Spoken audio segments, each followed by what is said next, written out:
दोस्तों नमस्कार। जैसा कि आप सभी सीएससी वीएलई भाइयों के पता है कि यदि आप सीएससी में इंश्योरेंस का कार्य करना चाहते हैं या करने वाले हैं तो उसके लिए आप सभी को क्या करना होता है, प्रोसेस होता है। सीएससी के माध्यम से अगर आप इंश्योरेंस का कार्य करके अच्छा खासा अर्निंग करना चाहते हैं तो सबसे पहले आपको सीएससी का एक एग्ज़ाम होता है जिसको रैप एग्ज़ाम बोलते हैं। रैप एग्ज़ाम आपको पास करना होता है। रैप एग्ज़ाम पास करने के बाद आपको उसका सर्टिफिकेट प्राप्त करना होता है। जैसे कि आप सभी को यहाँ पे दिख रहा है कि यहाँ पे सीएससी से जैसे मैंने रैप का एग्ज़ाम पास किया था और मेरे पास सीएससी का सर्टिफिकेट है। तो सीएससी से रैप का जो सर्विस है उसको लेने के लिए सबसे पहले आपके पास सर्टिफिकेट होना बहुत ही अनिवार्य है, तभी आप सीएससी के माध्यम से इंश्योरेंस करने के लिए एलिजिबल होंगे। तो दोस्तों सीएससी से रैप का एग्जाम देने के लिए जो इम्पोर्टेंट क्वेश्चन है उन क्वेश्चनों का एक महत्वपूर्ण संकलन आप सभी के सामने मैं लेके आया हूँ, जिससे आपको एग्जाम में आने वाली समस्याओं से थोड़ा सा हेल्प मिल सके। तो दोस्तों आप सभी के लिए मैंने ये वीडियो तैयार की है क्योंकि हमारे जो सब्सक्राइबर हैं या जो भी हमारे व्यूअर्स हैं उनकी डिमांड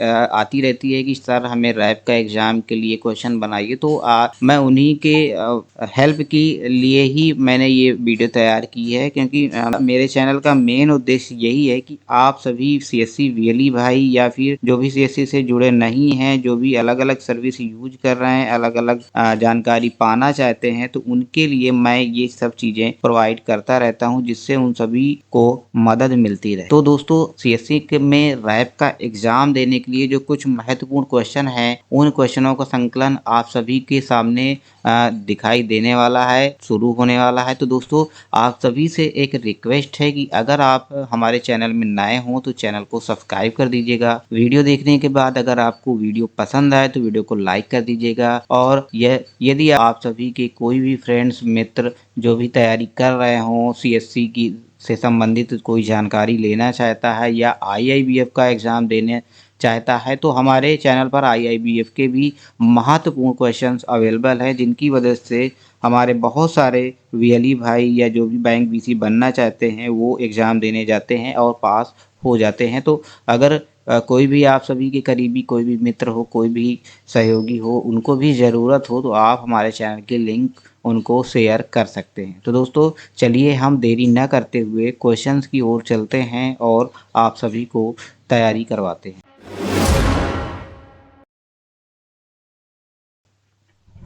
तो दोस्तों यहाँ पे सबसे पहला क्वेश्चन है कि सही विकल्प का चयन करें। यहाँ पे सही विकल्प का चयन करना है, जो कि 4 ऑप्शन दिए हुए हैं। यहाँ पे है पहले ऑप्शन में कि जीवन में केवल बुढ़ापा ही निश्चित है।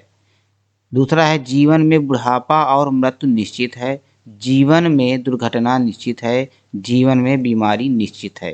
तो जीवन में केवल बुढ़ापा ही निश्चित है, ये तो ऑप्शन गलत है। जीवन में बुढ़ापा निश्चित नहीं है। जीवन में बुढ़ापा और मृत्यु निश्चित है, ये तो सही है। जीवन में दुर्घटना निश्चित है, इसका ज़रूरी नहीं है कि दुर्घटना हो। अगर आप सेफ रहेंगे तो दुर्घटना नहीं होगी। जीवन में बीमारी निश्चित है, तो बीमारी किसी किसी को आ सकती है, किसी को नहीं आ सकती है। तो जीवन में बुढ़ापा और मृत्यु निश्चित है दोस्तों।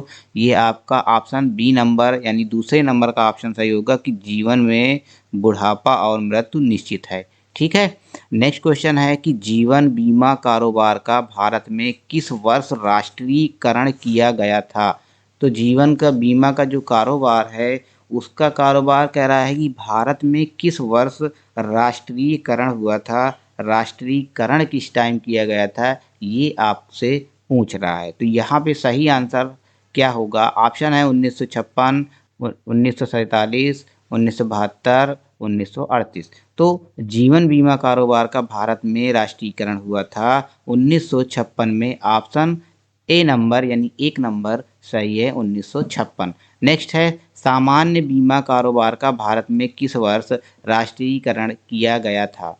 तो सामान्य बीमा कारोबार का भारत में किस वर्ष राष्ट्रीयकरण किया गया था? ऑप्शन है 1956, 1947, 1972, 1938। तो सही आंसर क्या होगा? सही आंसर होगा आपका 1972, ऑप्शन नंबर तीसरा नंबर है 1972। नेक्स्ट है जीवन बीमा कंपनियों द्वारा किसके द्वारा निर्धारित किए गए प्रतिमानों के अनुसार निधियों का निवेश कर रही है। तो सही ऑप्शन क्या है आपको देना है। यहाँ पे ऑप्शन है IRDA, सरकार, कंपनी, बीमा कंपनी, और नेक्स्ट ऑप्शन है संसद। संसद नेक्स्ट ऑप्शन है। तो यहाँ पे कौन सा ऑप्शन होगा। तो क्वेश्चन है जीवन बीमा कंपनियां किसके द्वारा निर्धारित किए गए प्रतिमानों के अनुसार निधियों का निवेश कर रही है। तो जीवन बीमा जो एक ये कंपनी है IRDA, इसके अनुसार प्रतिमानों का जो निधियों का निवेश कर रही है। ठीक है। नेक्स्ट क्वेश्चन है दोस्तों, बीमा एक सामाजिक सुरक्षा है, सामाजिक सुरक्षा साधन है। ये कह रहा है कि बीमा एक सामाजिक सुरक्षा है, सत्य है या असत्य है। ये दो ऑप्शन हैं। तो बीमा एक सामान्य सामाजिक सुरक्षा साधन है। ये कथन बिल्कुल सत्य है, क्योंकि बीमा अगर करवा लेते हैं तो आप सभी के लिए एक सामाजिक साधन जो कि सुरक्षा साधन है। अगर आप बीमा करवाते हैं तो बीमा में लाभ मिल सकता है लोगों को, और मिलता भी है। ठीक है। नेक्स्ट क्वेश्चन की ओर चलते हैं। बीमा संभाव्यता के कानून पर कार्य करता है। कह रहा है कि बीमा संभाव्यता के कानून पर निर्भर करता है। यहाँ पे सत्य या असत्य देना है। तो बीमा संभाव्यता के कानून पर निर्भर करता है, ये ऑप्शन आपका सत्य है। नेक्स्ट क्वेश्चन है कि सही कथन का चयन करें। कथन का कह रहा है कि बीमा केवल तभी प्रासंगिक है यदि आर्थिक नुकसान की संभावना हो। कथन खा कहता है कि यदि घटना जो निश्चित रूप से घटित होगी और बीमकृत नहीं किया जाएगा। तो यहाँ पे ऑप्शन पूछ रहा है केवल खा सत्य है, का सत्य है, केवल खा सत्य है, दोनों सत्य हैं, दोनों में से कोई भी सही नहीं है। तो ऑप्शन कथन क्या कर रहा है, कह रहा है बीमा केवल तभी प्रासंगिक है यदि आर्थिक नुकसान की संभावना हो। तो ये बात तो सही है कि जब नुकसान की संभावना होती है तभी बीमा वहाँ पे क्लेम किया जाता है। का नंबर में ऐसी घटना जो निश्चित रूप से घटित होगी। हाँ, तो जो घटना निश्चित रूप से घटित होगी उसमें भी बीमकृत नहीं किया जाएगा, यानी उनमें भी बेनिफिट मिलता है। तो दोनों ऑप्शन सही हैं, 3 नंबर का दोनों ऑप्शन ए और बी। ठीक है। तो नेक्स्ट क्वेश्चन की ओर चलते हैं दोस्तों। यहाँ पे अगला क्वेश्चन कह रहा है कि सही कथन का चयन करें। कथन का कह रहा है कि बीमा सामाजिक लागतों में कमी करता है। तो बीमा सामाजिक लागतों में कमी करता है। कथन खा कहता है कि बीमा सामाजिक सुरक्षा का एक साधन है। तो बीमा सामाजिक सुरक्षा का भी एक साधन है। ऑप्शन है केवल का सत्य है, दूसरे नंबर में है केवल खा सत्य है, तीसरे में है दोनों सत्य हैं, और दोनों में से कोई नहीं। तो यहाँ पे कौन सा ऑप्शन सही होगा 8वें क्वेश्चन का। तो यहाँ पे 8वें क्वेश्चन का जो सही आंसर होगा 1 नंबर, यानी बी केवल का सत्य है। ओके। अब 9वां नंबर का क्वेश्चन की ओर चलते हैं। यहाँ पे 9वें नंबर का क्वेश्चन क्या कह रहा है। तो 9वें नंबर का दोस्तों यहाँ पे क्वेश्चन कह रहा है कि सही कथन का चयन करें। कथन का है कि बीमा सामाजिक लागतों में कमी करता है। खा कहता है कि बीमा सामाजिक सुरक्षा का एक साधन है। तो सुरक्षा का एक साधन है, कमी करता है, ये आपको बताना है। तो यहाँ पे ऑप्शन केवल का सत्य है, केवल खा सत्य है, दोनों सत्य हैं, और दोनों में से कोई भी नहीं। तो सही आंसर क्या होगा इस क्वेश्चन का 9वें नंबर का। तो इसका जो है बीमा सामाजिक लागतों में कमी करता है। सही बात है कि सामाजिक जो लागतें हैं उसमें कमी भी करता है, और खा में बीमा सामाजिक सुरक्षा का एक साधन भी है। तो दोनों सत्य हैं। आपका ये वाला क्वेश्चन का आंसर तीसरा नंबर ये सही होगा। ओके। नेक्स्ट क्वेश्चन है कि IRDA अधिनियम के माध्यम से किस वर्ष में बीमा विनियामक एवं विकास प्राधिकरण की स्थापना की गई थी। ऑप्शन है वर्ष 1999, 2001, 1977, 1956। तो सही आंसर क्या है आपको बताना है। 10वें क्वेश्चन का सही आंसर होगा ऑप्शन नंबर 1 नंबर 1999 में IRDA के अधिनियम के माध्यम से बीमा विनियामक एवं विकास प्राधिकरण की स्थापना की गई थी। ऑप्शन आपका ये सही होगा 1999। ओके। हाँ, नेक्स्ट क्वेश्चन है बीमा को इस प्रकार परिभाषित किया जा सकता है। तो बीमा की यहाँ पे परिभाषा दिया है, आपको बीमा को परिभाषित करने की परिभाषा पहचानना है। पहले नंबर में कह रहा है जोखिम का बीमाकृत से बीमाकर्ता को अंतरण। जोखिम का बीमाकृत से बीमाकर्ता को अंतरण। जोखिम का स्वयं से परिवार को अंतरण, ये तो गलत है। दूसरा है जोखिम का बाद की तारीख में अंतरण, नो, उपर्युक्त में से कोई नहीं। तो यहाँ पे जो सही आंसर मिलान हो रहा है हमारा ऑप्शन नंबर ए कि जोखिम का बीमाकृत से बीमाकर्ता को अंतरण।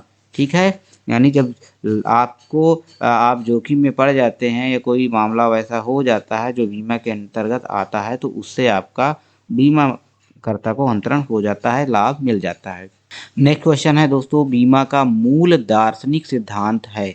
तो बीमा का मूल दार्शनिक सिद्धांत क्या है? यहाँ पे ऑप्शन है कि कुछ लोगों का नुकसान कम करने के लिए कई लोग योगदान करेंगे।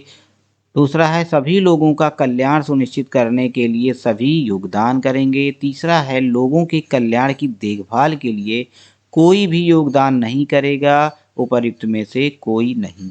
तो यहाँ पे सही आंसर क्या होगा? आपका सही आंसर होगा ऑप्शन नंबर ए, कुछ लोगों का नुकसान कम करने के लिए कई लोग योगदान करेंगे। ठीक है, नुकसान कम करने के लिए आपका योगदान करेंगे, ये बीमा का मूल दार्शनिक सिद्धांत है। ऑप्शन नंबर ए आपका सही होगा, मूल दार्शनिक सिद्धांत। ठीक है, नेक्स्ट क्वेश्चन है दोस्तों कि मूल दर जिनका हम सभी अलग अलग सीमा तक सामना करते हैं वो क्या कहलाती है? तो मूल दर जिनका हम सभी लोग अलग अलग सीमा तक सामना करते हैं वो होती है क्या? बीमारी, दुर्घटना, विकलांगता, मृत्यु, उपर्युक्त सभी। तो वो होती है आप सभी की मृत्यु। मृत्यु हम सभी अलग अलग सीमा तक सामना करते हैं, मृत्यु तक, तभी हमको मूल दर आपको मिलती है अगर जीवन बीमा कोई करवाता है तो। ओके, और नेक्स्ट क्वेश्चन है निम्नलिखित जोखिम जीवन में अवश्यंभावी है। अवश्यंभावी है मतलब कि जीवन जोखिम में अवश्यंभावी है, वो क्या है? तो वो है यहाँ पे मृत्यु। मृत्यु अवश्यंभावी है। ठीक है, नेक्स्ट क्वेश्चन है दोस्तों कि जीवन बीमा उपलब्ध करवाने के लिए है। तो जीवन बीमा क्या उपलब्ध करवाने के लिए? ऑप्शन है बहुत जल्दी मृत्यु अथवा बहुत लंबे समय तक जीने का जोखिम, परिवार की गम हुई आय बदलना, बच्चों की भविष्य जरूरतों के लिए उपलब्ध करवाना, उपर्युक्त सभी। तो यहाँ पे जीवन बीमा अगर करवाते हैं तो आप सभी के लिए वैसे फायदे क्या मिलेंगे इस क्वेश्चन में बता रहा है कि बहुत जल्दी मृत्यु अथवा बहुत लंबे समय तक जीने का जोखिम, ये भी सही है। परिवार की गम हुई आय बदलना सही है। बच्चों की भविष्य जरूरतों के लिए उपलब्ध करवाना, ये भी सही। उपर्युक्त सभी, तो ये चीजें बीमा करवाने से सभी को मिल जाती हैं, इसलिए ये उपर्युक्त सभी वाला ही ऑप्शन सही होगा, उपर्युक्त सभी। ओके, नेक्स्ट क्वेश्चन है दोस्तों, कामगार क्षतिपूर्ति अधिनियम 1923 इसके लिए है। तो किसके लिए है कामगार क्षतिपूर्ति अधिनियम 1923 जो बनाया गया था वो किनके लिए है? वो है ऑप्शन है किए गए कार्य के लिए क्षतिपूर्ति छुट्टी लेने वाले कामगारों के लिए। दूसरा नंबर है किए गए कार्य के लिए क्षतिपूर्ति मजदूरी लेने वाले कामगारों के लिए। तीसरा है ड्यूटी के दौरान दुर्घटनाओं के लिए क्षतिपूर्ति लेने वाले कामगार। और चौथा आंसर उपर्युक्त सभी। तो यहाँ पे कामगार क्षतिपूर्ति अधिनियम जो 1923 लागू किया था वो लागू किया गया था कि ड्यूटी के दौरान दुर्घटनाओं के लिए क्षतिपूर्ति लेने वाले कामगार जो हैं उनके लिए ये अधिनियम पारित किया गया था। ओके, नेक्स्ट क्वेश्चन है मोटर वाहन अधिनियम 1988 में विनिर्दिष्ट किया गया है कि क्या विनिर्दिष्ट किया गया है कि तृतीय पक्ष देयता बीमा अनिवार्य है, वाहन चलाने वाले व्यक्ति के लिए बीमा अनिवार्य है, वाहन मालिक के परिवार के लिए बीमा अनिवार्य है। तो मोटर वाहन अधिनियम 1988 उसमें जो दर्ज किया गया है वो दर्ज है कि तृतीय पक्ष देयता बीमा अनिवार्य है, कि तृतीय पक्ष को जो बीमा दे करने का कंपनी को अनिवार्य रहता है। नेक्स्ट क्वेश्चन है कर्मचारी राज्य बीमा अधिनियम 1948 इसके लिए है। तो किसके लिए है? ऑप्शन है उद्योगों में कार्य करने वाले कामगारों और उनके परिवार को चिकित्सा सहायता, उद्योगों में कार्य करने वाले कामगारों और उनके परिवारों को खाना और आश्रय, उद्योगों में काम करने वाले कामगारों और उनके परिवारों का पेंशन, उपर्युक्त में से कोई नहीं। तो यहाँ पे ऑप्शन सही होगा पहला नंबर, उद्योगी में कार्य करने वाले कामगारों और उनके परिवारों को चिकित्सा सहायता। ये आंसर आपका सही होगा, ऑप्शन नंबर पहला जो है इस 18 नंबर की क्वेश्चन का सही आंसर। नेक्स्ट क्वेश्चन है राष्ट्रीय बीमा योजना कहलाती है। तो राष्ट्रीय बीमा योजना कहलाती है, क्या कहलाती है? ऑप्शन है राष्ट्रीय कृषि बीमा योजना, आम आदमी योजना, राष्ट्रीय स्वास्थ्य बीमा योजना, उपर्युक्त में से कोई नहीं। तो इस 19 नंबर क्वेश्चन का सही आंसर होगा राष्ट्रीय कृषि बीमा योजना, जो राष्ट्रीय कृषि बीमा योजना कहलाती है। जाती है। ओके, नेक्स्ट क्वेश्चन है झोपड़ी बीमा योजना इसके लिए है। तो झोपड़ी बीमा योजना क्या होती है, नाम से ही आप सभी वाकिफ हैं कि झोपड़ी बीमा योजना का मतलब झोपड़ी के लिए। तो अब झोपड़ी के लिए कैसा होगा, यहाँ पे ऑप्शन में देखते हैं। झोपड़ी के नष्ट होने के मामले में क्षतिपूर्ति, झोपड़ी के निर्माण के लिए वित्तीय लाभ, झोपड़ी के निर्माण पर किया गया किराया आय, उपयुक्त में से कोई नहीं। तो झोपड़ी के मामले में नष्ट होने वाला जो कि क्षतिपूर्ति है, झोपड़ी के नष्ट होने के मामले में क्षतिपूर्ति है, यही आपका सही आंसर होगा। क्योंकि झोपड़ी बीमा का मतलब झोपड़ी का बीमा, झोपड़ी जब टूट जाएगी या नष्ट हो जाएगी तो उसका बीमा है झोपड़ी बीमा योजना। ऑप्शन नंबर ए सही होगा। नेक्स्ट क्वेश्चन है जब भौतिक तत्वों का छलपूर्ण प्रकृत नहीं किया जाता है तो बीमा अनुबंध हो जाएगा। ऑप्शन है अमान गैर कानूनी, ऑप्शन है अमान गैर कानूनी, और तीसरा है लागू नहीं किए जाने वाले योग, और चौथा है अवैध। तो यहाँ पे ऑप्शन क्वेश्चन का आंसर क्या होगा कि जब भौतिक तत्वों का छलपूर्ण प्रकृत नहीं किया जाता है तो बीमा अनुबंध हो जाएगा, क्या हो जाएगा, अवैध हो जाएगा। बीमा अनुबंध अवैध हो जाएगा। ठीक है, बीमा करवाने के लिए कानूनी अधिकार का अर्थ है। तो बीमा करवाने के लिए कानूनी अधिकार का क्या अर्थ है, ऑप्शन है अनुबंध करने की सक्षमता, बीमा योग्य हित, परम सद्भाव, विचार करना। तो यहाँ पे बीमा करवाने के लिए कानूनी अधिकार जो है वो है बीमा योग्य हित, यानी बीमा के रूप में हित एक प्रकार से है। 22 नंबर का question, answer number 2, option number 2 सही होगा। नेक्स्ट क्वेश्चन है क्षतिपूर्ति का सिद्धांत किस पद्धति के माध्यम से लागू किया जाता है। तो क्षतिपूर्ति का सिद्धांत किस पद्धति के माध्यम से लागू किया जाता है। ऑप्शन है फ्रेंचाइजी कटौती और मूल्यह्रास, अतिरिक्त प्रीमियम, अतिरिक्त खंड कटौती। तो सही आंसर क्या होगा इस क्वेश्चन का, 23 नंबर के क्वेश्चन का सही आंसर आपको क्या बताना है, आपको सही आंसर का जवाब देना है। तो इस क्वेश्चन का जो सही आंसर होगा वो होगा ऑप्शन नंबर डी, कटौती और मूल्यह्रास। नेक्स्ट क्वेश्चन है क्षतिपूर्ति प्रदान करने की पद्धतियां हैं। क्षतिपूर्ति प्रदान करने की पद्धतियां क्या है, नकद भुगतान, मरम्मत, और अगला क्वेश्चन है सब बदलना, ऑप्शन है बदलना सभी। तो यहाँ पे क्या होगा, क्षतिपूर्ति प्रदान करने की जो पद्धतियां होती हैं, नकद भुगतान भी होती है, मरम्मत भी होता है, और लागू नहीं किए जाने योग्य भी होता है, और अवैध। तो यहाँ पे अवैध तो ये तो क्वेश्चन हमने बता दिया है, सॉरी। यहाँ पे ये क्वेश्चन है कि क्षतिपूर्ति प्रदान करने की पद्धतियां हैं नकद भुगतान, मरम्मत, बदलना और सभी।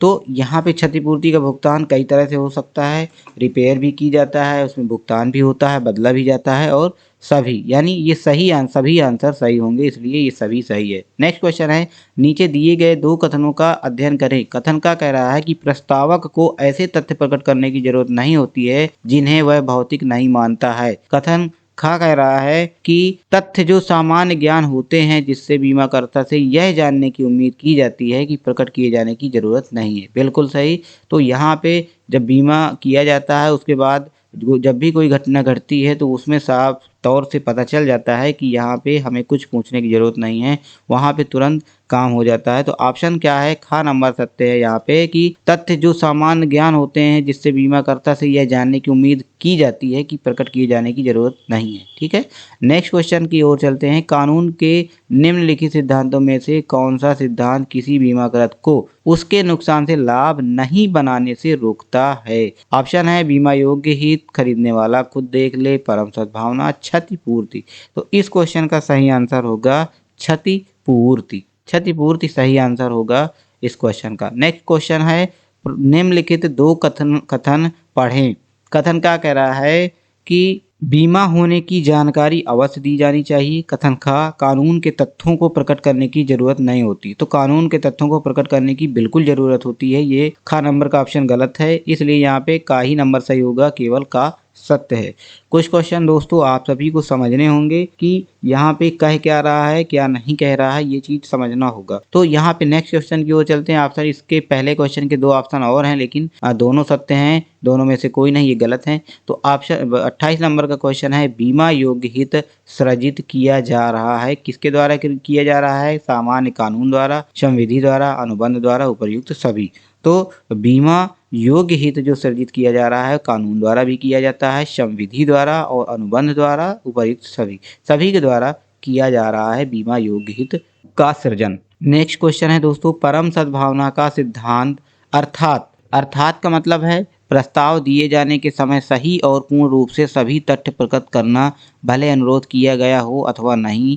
बीमा के लिए प्रस्ताव में सीमित सीमा तक सूचना प्रकट करना। तीसरा नंबर केवाईसी और एएमएल ब्यौरे प्रकट करना। और चौथा नंबर है उपयुक्त में से कोई नहीं। तो यहाँ पे ऑप्शन सही होगा 29 का ऑप्शन ए नंबर, प्रस्ताव दिए जाने के समय सही और पूर्ण रूप से सभी तथ्य प्रकट करना, भले अनुरोध किया गया हो अथवा नहीं। तो ये एक नंबर का ऑप्शन सही होगा। नेक्स्ट क्वेश्चन है, जीवन बीमा में निम्नलिखित प्रकट किए जाने की जरूरत है। तो जीवन बीमा में क्या प्रकट किए जाने की जरूरत होती है ये पूछ रहा है। तो यहाँ पे आयु, कद, वजन, आय और व्यवसाय, परिवार का इतिहास या चिकित्सा इतिहास, केवल का, दोनों का और खा। तो यहाँ पे जब बीमा हम फॉर्म भरते हैं तो आयु, कद, वजन, आय और व्यवसाय ये भी जानकारी दी जाती है। परिवार का इतिहास, परिवार के बारे में कितने बच्चे हैं, क्या है।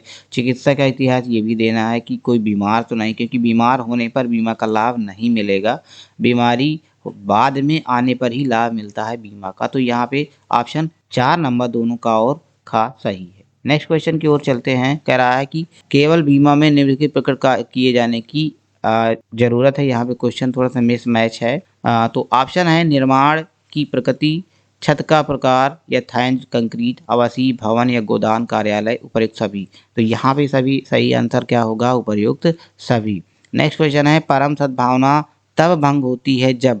तो परम सद्भावना तब भंग होती है जब तथ्यों की गलत व्याख्या की जाती है। ठीक है, तथ्यों की गलत व्याख्या की जाती है, भौतिक सूचना प्रकट नहीं की जाती है, केवल का और खा दोनों। तो यहाँ पे का और खा दोनों ही सही होंगे कि तथ्यों की जब गलत व्याख्या की जाती है या भौतिक सूचना प्रकट नहीं की जाती तब परम सद्भावना भंग हो जाती है। ठीक है, बीमा योग्य हित तब मौजूद होता है जब। तो बीमा योग्य हित कब मौजूद होता है। ऑप्शन है बीमाकृत और बीमा के विषय मामले के बीच वित्तीय संबंध मौजूद होता है, बीमाकर्ता बीमा में इच्छुक होता है, प्रस्तावक को बीमा में बीमाकृत किया जाता है, उपयुक्त में से कोई नहीं। तो यहाँ पे 33 नंबर का सही ऑप्शन क्या होगा। तो 33 नंबर का सही ऑप्शन होगा बीमाकृत और बीमा के विषय मामले के बीच वित्तीय संबंध मौजूद होता है, बीमा योग्य हित तभी मौजूद होगा। नेक्स्ट क्वेश्चन की ओर चलते हैं। यहाँ पे कह रहा है कि आप दिल्ली में स्थित लाल किले की बीमा पॉलिसी नहीं ले सकते। अब क्यों नहीं ले सकते हैं, आगे इसके ऑप्शन से समझेंगे। क्योंकि उसका कोई बीमा हित नहीं है, बीमा हित नहीं है, क्योंकि यह दिल्ली में स्थित है, क्योंकि यह एक प्राकृतिक स्मारक है, उपर्युक्त में से कोई नहीं। तो दोस्तों यहाँ पे दिल्ली में स्थित लाल किले की बीमा पॉलिसी नहीं ले सकते, क्योंकि यहाँ पे उसका जो कोई बीमा हित नहीं है, उसका बीमा हित ही नहीं है कि कौन सी कैटेगरी में वो आएगा उसका बीमा हित। वो ऑप्शन है 1 नंबर का सही माना जाएगा, बीमा हित नहीं है। ठीक है, अब इस सीरीज का नेक्स्ट एंड लास्ट क्वेश्चन है दोस्तों। लास्ट क्वेश्चन है कि व्यक्तिगत दुर्घटना बीमा इससे लिया जा सकता है। किससे लिया जा सकता है, जीवन बीमा कंपनी, सामान्य बीमा कंपनी, स्वास्थ्य बीमा कंपनी, उपर्युक्त सभी। तो व्यक्तिगत दुर्घटना बीमा, जो व्यक्तिगत दुर्घटना बीमा होती है वो सामान्य बीमा कंपनी से ही उसका लाभ लिया जाता है, उससे लिया जाता है। ठीक है, तो सामान्य बीमा कंपनी, इस क्वेश्चन का सही ऑप्शन बी नंबर होगा, दूसरा नंबर होगा सामान्य बीमा कंपनी। व्यक्तिगत दुर्घटना बीमा इससे लिया जा सकता है। ठीक है, तो दोस्तों ये था आप सभी के लिए राय के मोस्ट इम्पॉर्टेंट क्वेश्चन। आशा करता हूँ वीडियो अच्छी लगी होगी हमारी। अब वीडियो अच्छी लगी हो तो वीडियो को लाइक कर दीजिएगा, चैनल में अगर आप नए हो तो चैनल को सब्सक्राइब कर दीजिएगा। दोस्तों इसके आगे के क्वेश्चन जो बचे हुए हैं हम नेक्स्ट पार्ट में आप सभी को दिखाने वाले हैं, तो दोस्तों वेट कीजिएगा। आप सभी के लिए हम इसी तरह के टॉपिक तैयार करते रहेंगे और आप सभी की मदद करते रहेंगे। बस आप सभी का प्यार सपोर्ट इसी तरह मिलता रहे। तो दोस्तों हम मिलते हैं अगली वीडियो में, तब तक के लिए नमस्कार, जय हिंद, टाटा, बाय बाय।